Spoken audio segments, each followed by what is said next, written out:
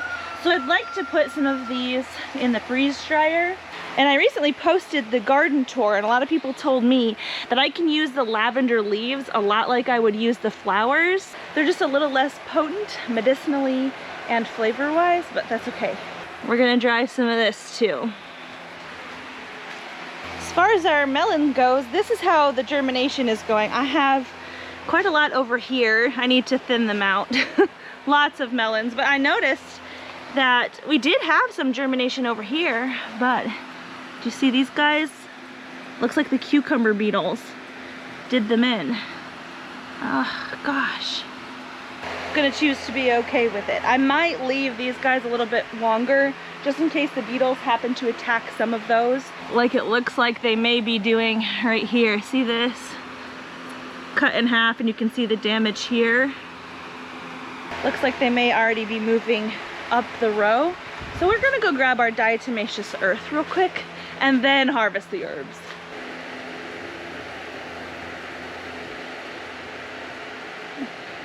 I did just run my irrigation through the greenhouse yesterday, and you can probably see the difference in color of the dry diatomaceous earth and the wet diatomaceous earth.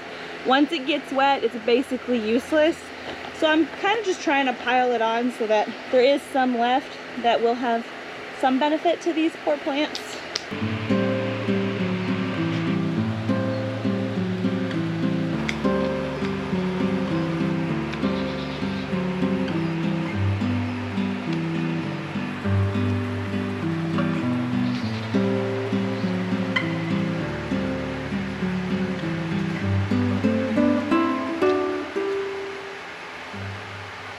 Beautiful basket. Some of the greenery left in here. It's actually from a couple of carrots. Can you see them here? There's one carrot there, and then there's actually another carrot back there. They seem to be living harmoniously. Speaking of carrots, here's an update on these guys. This is that rainbow carrot seed tape that I planted. I have been coming through and thinning just a little bit because some of them do have like 2 seeds close together, but you know, it has been very simple. And the beetles don't seem to be coming after the carrot seedlings, knock on wood. I do know that there's a hack for stripping herb leaves off of the stems by using a colander. I think that this is one of those hacks that, I don't know where it came from, but it almost makes things harder than it has to be, at least for me, because it takes me a second to thread it through the hole and then pull it, and it doesn't always work. See that? And to thread it the opposite way, to go against the growth of the leaves, is even harder. And you might as well just hold the top of the plant with your one hand and use your fingers for the leaves. Maybe my colander has big holes, I don't know. I feel like this is a standard size though. So this is what I do.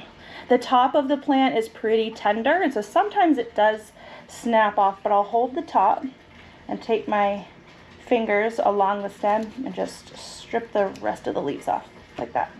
And then usually, because the top is so tender, I don't really worry about being picky about these leaves. I'll just pull off the whole top like that and dry it.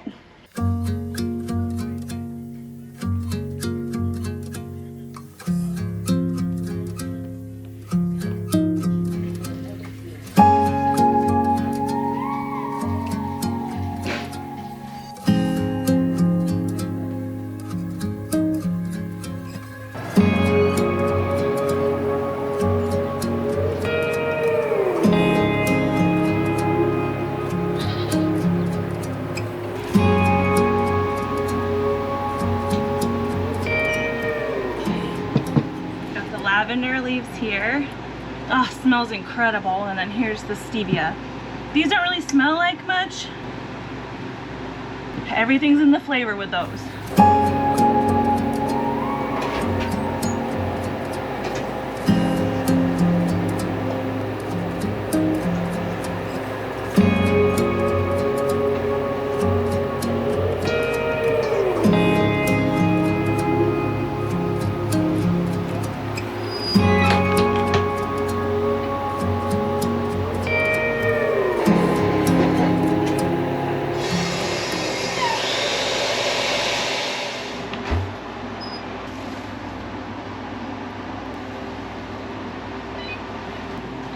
smells lovely. I'm gonna turn off this AC unit so that it doesn't blow the leaves all over the place, because they are very light at this point. They don't have any moisture in them, and they still smell great.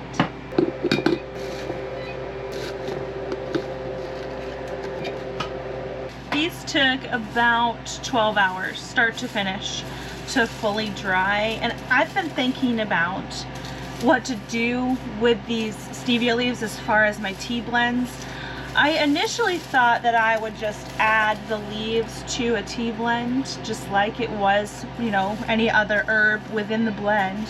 But really, when you grab, let's say you grab 2 tablespoons of a loose leaf tea, and it's got a lot of different things in it, you don't get the same scoop each time with the different ingredients. Each cup of tea is a little bit different, and that's nice, honestly.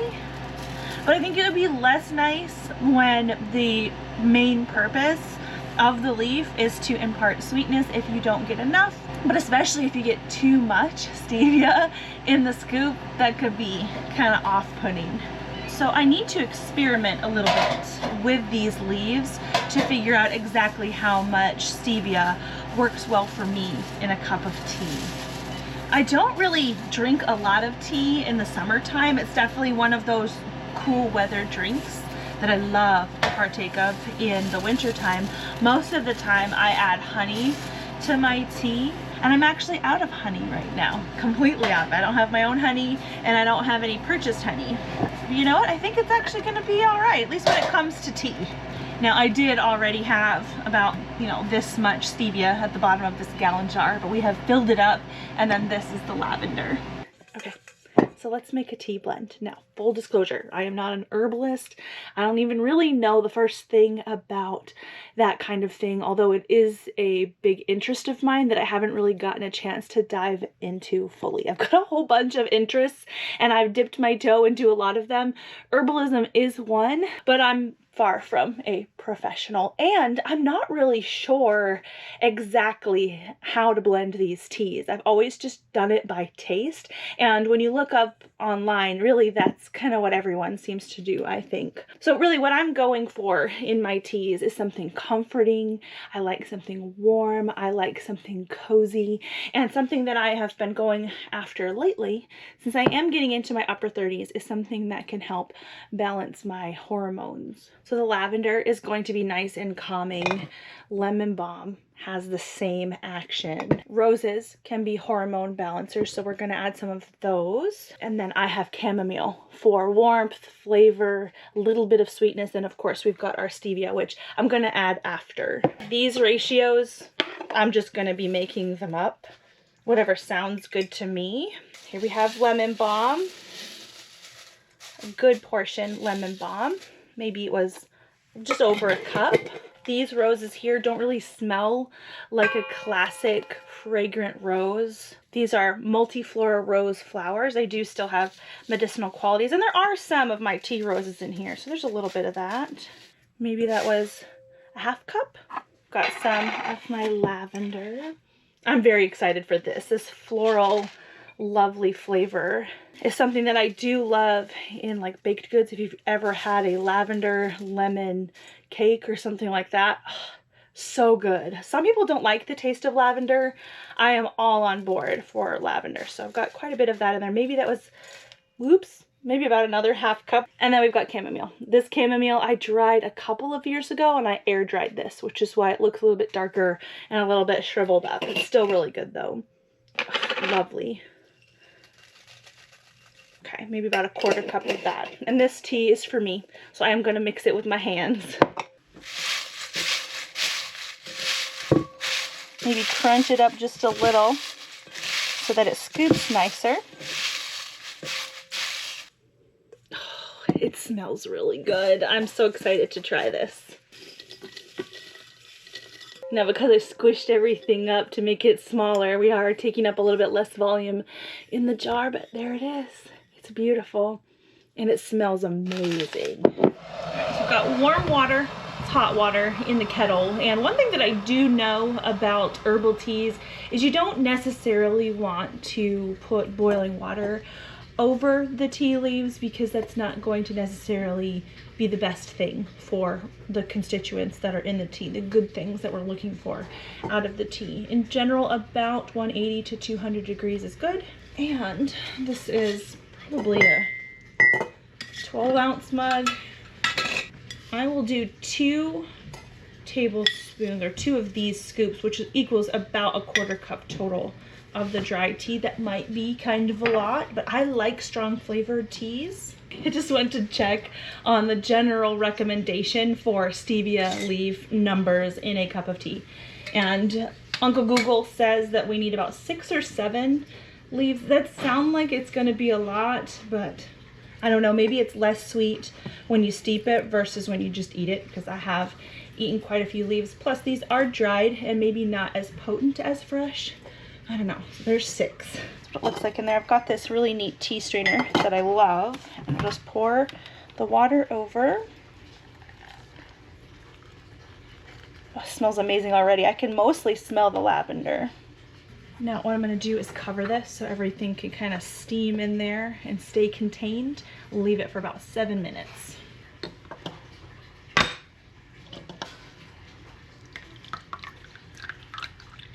Lovely amber color, no honey required.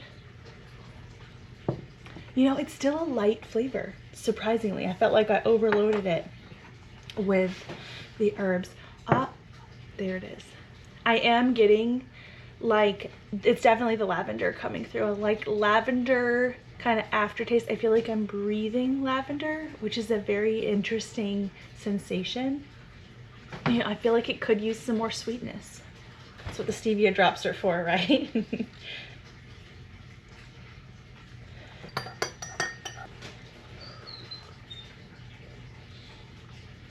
There we go. I've just got a sweet tooth. It is cozy, it is comforting, it is a little bit light. I feel like later I might add some more chamomile to the blend over here, but overall it's a win, I think, especially because no matter if I can taste a strong flavor or not, medicinal properties and the constituents are still present, and that's really what matters. I really do like that aftertaste though. That lavender is there, but it's not overpowering. Alrighty, so what's next here on the homestead? I definitely need to get in this greenhouse and do some work. However, we are going to have another heat wave. I think it starts tomorrow, which I'm not looking forward to. Some of our temperatures look like they're going to be in the high 90s, and that does not include the humidity.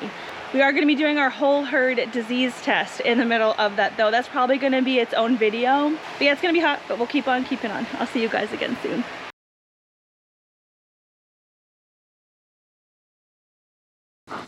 It's not for you, sir. It's not for you, sir.